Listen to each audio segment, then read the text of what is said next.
आपको आसानी से आपके जीवन को और आसान कर देगा, और आसान कर देगा, और उस दिशा में आपके द्वारा किया जाने वाला प्रयास आपके मार्ग को प्रशस्त कर देगा।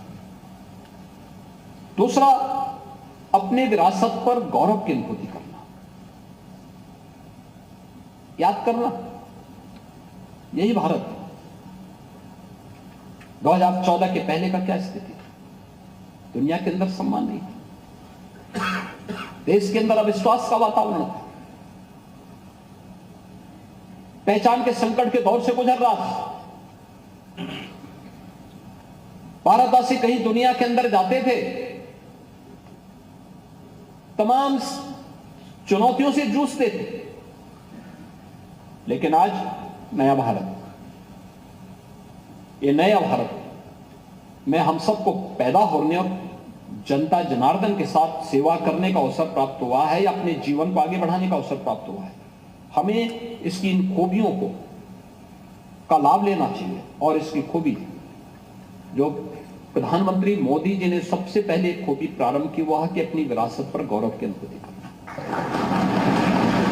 जो हमारा है हम उस पर गौरव की अनुभूति करेंगे। पहले योग लोग करते थे, लोग बोलते थे अरे ऐसा ना हो कि ये साधु हो जाए, घर छोड़ के ना भाग जाए।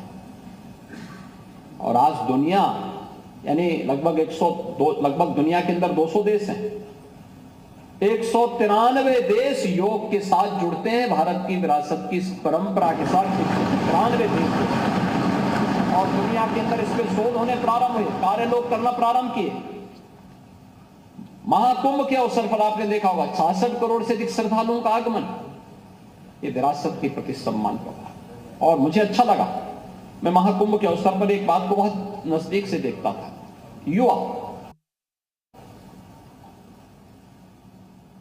हमारी युवा ऊर्जा पूरे देश भर से और दुनिया भर से आई, लेकिन पूरे अनुशासित भाव के साथ वह भी त्रिवेणी में जाकर के डुबकी लगाता है। एक नया ट्रेंड देखने को मिला है नए भारत में, कि आज अपनी विरासत पर गौरव की अनुभूति इस रूप में लोग आ रहे हैं, इन चीजों पर ध्यान से बहुत नजदीक से इसको महसूस करने का प्रयास कर रहे हैं। और जिस देश का युवा अपनी विरासत पर गौरव की अनुभूति कर रहा हो, उसे ससम्मान आगे बढ़ाने के लिए प्रतिबद्ध हो, उस देश को आगे बढ़ने से कोई ताकत रोक नहीं सकती, कोई ताकत नहीं।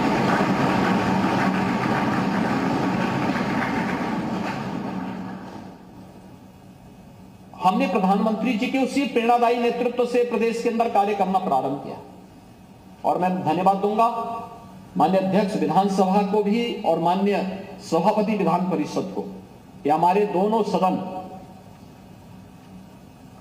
जिन्हें मिलकर के विधानमंडल बना है।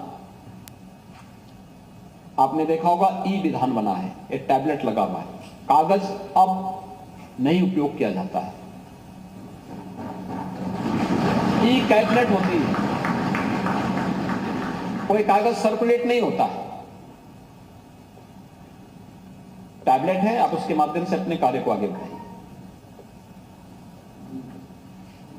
यह टेक्नोलॉजी का उपयोग करना, ये जीवन को आसान भी बनाता है, लेकिन साथ साथ यह भ्रष्टाचार पर प्रहार का भी एक सशक्त माध्यम भी है। आप में से बहुत सारे लोग देखते होंगे, आज हम लोग राज्य और केंद्र की जुड़ी हुई 205 से अधिक सेवाओं को डीबीटी के माध्यम से लाभार्थी परक योजनाओं का लाभ उन लाभार्थियों तक पहुंचाते हैं। एक क्लिक से यहां से करोड़ों लोगों के खाते में पैसा चला जाता है। पहले होता क्या था, 300 रुपया महीना पेंशन मिल रहा है, 4 महीने में एक बार वो पेंशन जाती थी, या 3 महीने में पेंशन जाती थी, और उसमें भी उस विभाग का बाबू कट मांगता था, उस गरीब से भी कट मांगता था। लेकिन आज ऐसा नहीं, आज तो वेरिफिकेशन पहले से है, सब कुछ है, और यहीं से क्लिक किया उसके खाते में पैसा चला गया और उसको एक मैसेज कर दिया जाता है कि देखो आपके खाते में पैसा चला गया है, अगर कोई समस्या होगी तो आप यहां बताइए। ऐसे स्कॉलरशिप के लिए होता था, बच्चों को स्कॉलरशिप नहीं मिल पाती थी और वो जाते थे बाबू के पास जाते थे, फिर वहां पे तमाम प्रकार की वो शुरू होती थी। आज तो यहां से ही क्लिक किया जाता है, सारा पैसा लाखों बच्चों के साथ एक साथ पैसा उसके खाते में पहुंच जाता है। टेक्नोलॉजी कितना आसान कर सकती है जीवन को, लेकिन टेक्नोलॉजी हमारे हाथ से ही नियंत्रित होना चाहिए, हम टेक्नोलॉजी से नियंत्रित न हो, ये भी हमें ध्यान रखना है। और ई विधान करने वाला पहला राज्य बना उत्तर प्रदेश। आपने विधानसभा में प्रवेश करते ही आपने देखा होगा कि विधानसभा के अंदर किस रूप में, विधानसभा के स्वरूप को एक व्यवस्थित तरीके से पूरा परिचय, किस कोई भी जाएगा, कोई गाइड की आवश्यकता नहीं, आप जाएंगे एक एक जगह, थोड़ा समय निकाल करके एक ओर से घूमते हुए जाएंगे, देखते जाएंगे, आपकी समझ में आएगा कि वास्तव में कैसी हमारी संवैधानिक संस्थाएं कैसी होनी चाहिए, उसका स्वरूप कैसे होना चाहिए। आपको कहीं भी पान खा के नहीं थूका हो मिला होगा, गंदगी नहीं मिली होगी।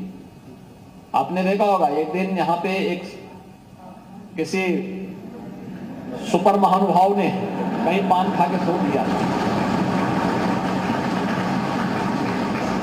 कैमरे में कैच हो गया, तो विधानसभा के अध्यक्ष जी ने उनको अपने चेंबर में बुला करके कहा कि आप साफ करेंगे या फिर हमें विधानसभा के फ्लोर में बात रखनी पड़ेगी।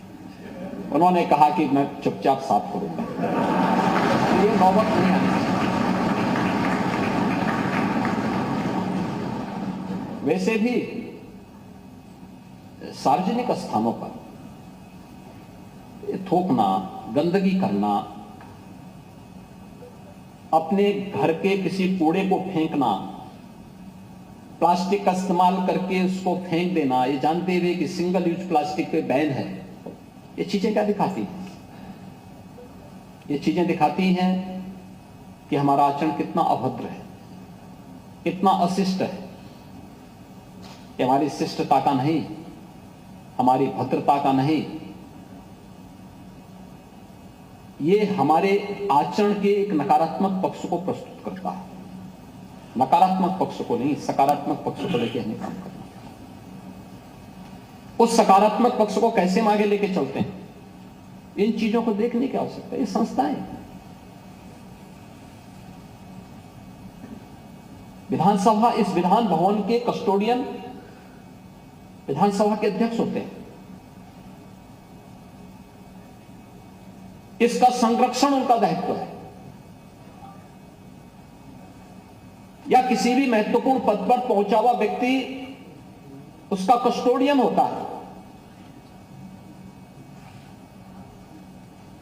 और वह कस्टोडियन की भूमिका में उन दायित्वों का अपने कार्यकाल के दौरान निर्वहन करता है।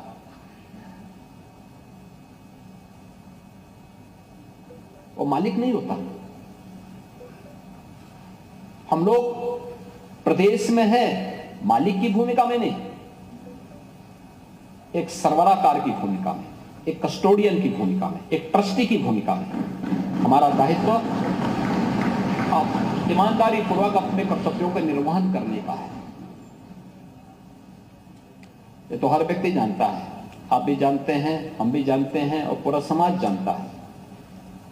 जो लोग संपत्ति बटोर रहे हैं वे सब जानते हैं, सब वहीं छूट जाएगा और कोई आग के हवाले ऐसे हो जाएगा जैसे दृश्य आपने को देखे।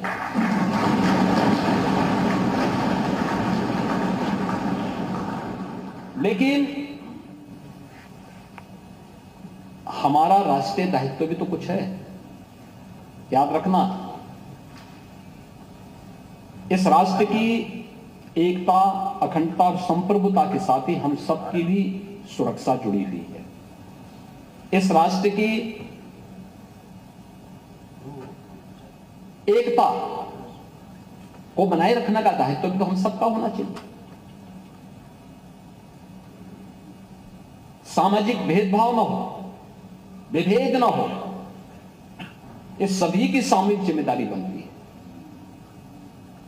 राष्ट्रीय अखंडता को कोई चुनौती न देने पाए, यह हर नागरिक का दायित्व बनता है। उस राष्ट्र की किसी भी जाति, मत, मजहब, क्षेत्र, भाषा का कोई व्यक्ति क्यों ना हो, ये प्रत्येक का दायित्व बनता है कि देश मेरे लिए पहले सर्वोपरि है।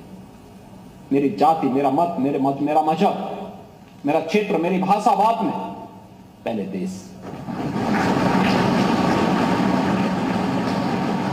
जब इस भाव के साथ हम कार्य करते हैं तब राष्ट्र विकसित होने की प्रक्रिया को तेजी के साथ आगे बढ़ाता है और उसमें अपने कर्तव्यों के निर्वहन के साथ हर व्यक्ति, और वो प्रवृत्ति हमें वो करनी पड़ेगी। हम अक्सर देखते हैं कि सरकारी नौकरी जब तक नहीं मिलती व्यक्ति खूब पापड़ बेलता है, लेकिन जैसे मिली उसके बाद वो मान लेता है कि जैसे कि अब तो उसका काम समाप्त। नहीं, उसके कार्य की शुरुआत होनी चाहिए और अपना अच्छा कुछ करके दिखाए, अच्छा करके दिखाए।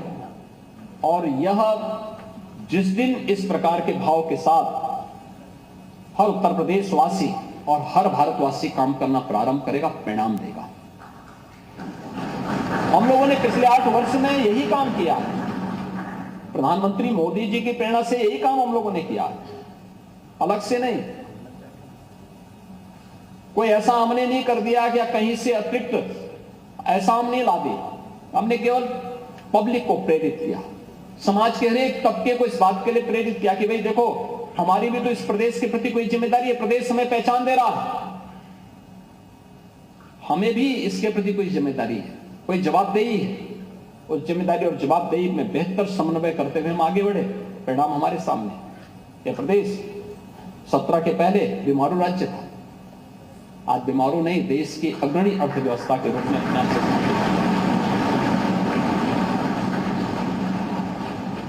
इस प्रदेश में 2017 के पहले किसान आत्महत्या करता था, आज किसान खुशहाल है।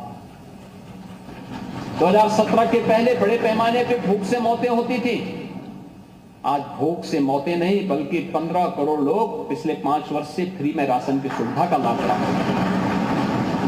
टेक्नोलॉजी का बेहतर उपयोग हुआ है। ई पॉस मशीन से हम लोग लखनऊ में बैठ करके स्क्रीन के माध्यम से सभी 80,000 फेयर प्राइस शॉप की मॉनिटरिंग कर सकते हैं। यह है टेक्नोलॉजी की बात। हमने इस्तेमाल क्यों नहीं किया पहले, क्यों नहीं किया?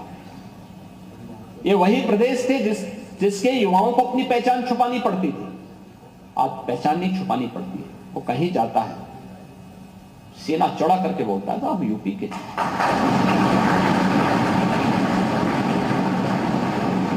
आप देखते होंगे 17 के पहले जो व्यक्ति यूपी के बाहर जाता था पहचान छुपाने के लिए मजबूर होता था, और अब बता भी दिया तो लोग बड़ी तीखी निगाहों से देखते थे।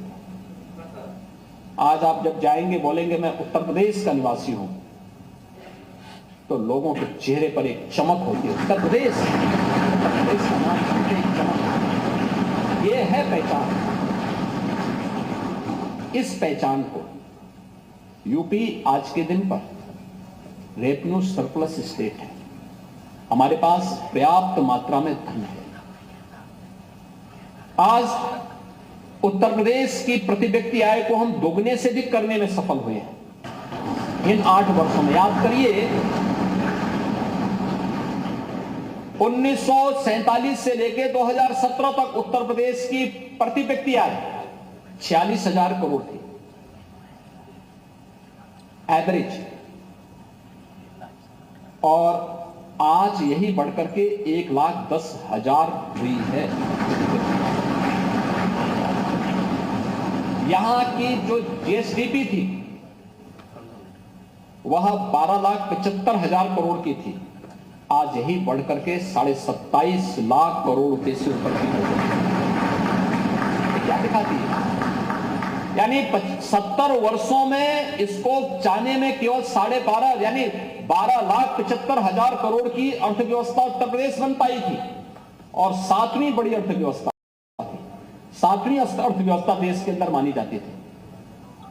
आज यह देश की नंबर 2 की अर्थव्यवस्था बन चुकी है, 27.5 लाख करोड़ की है और सबसे बड़ी यानी सबसे अधिक ग्रोथ रेट के साथ बढ़ने वाली देश की अर्थव्यवस्था उत्तर प्रदेश आज के दिन पर बना है।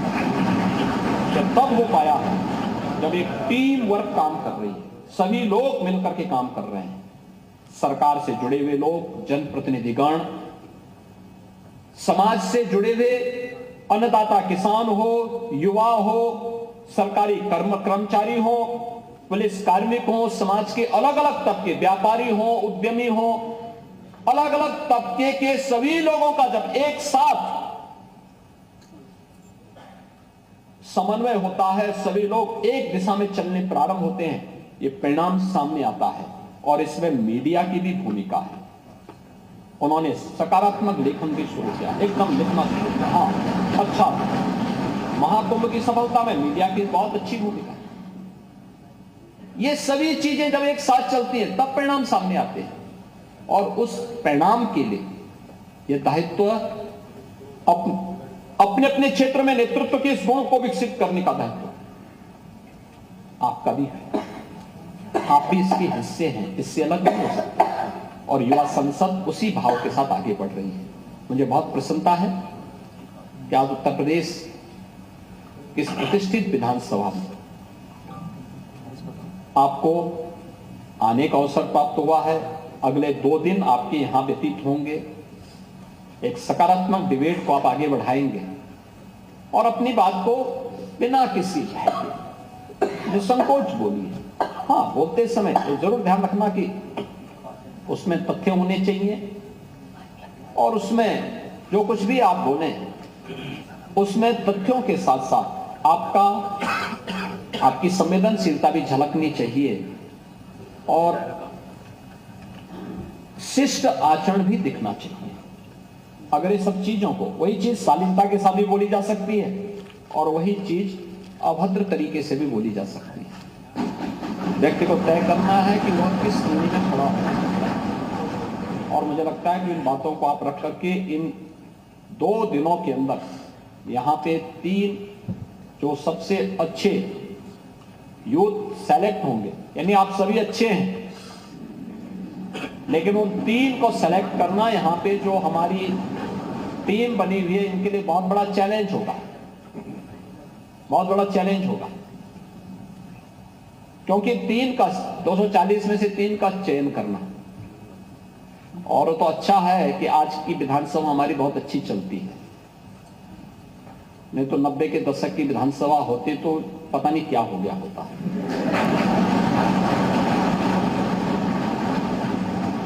तो इसलिए विधानसभा अच्छी चल रही, तो मैं मानता हूं कि आपकी जो डिबेट होगी बहुत अच्छी होगी और जो यहाँ पे जूरी बनाई गई है, या जूरी अच्छा फ्री एंड फेयर सिलेक्शन करके वो 3 नामों को फिर देश के लिए चयन करके भेजेगी।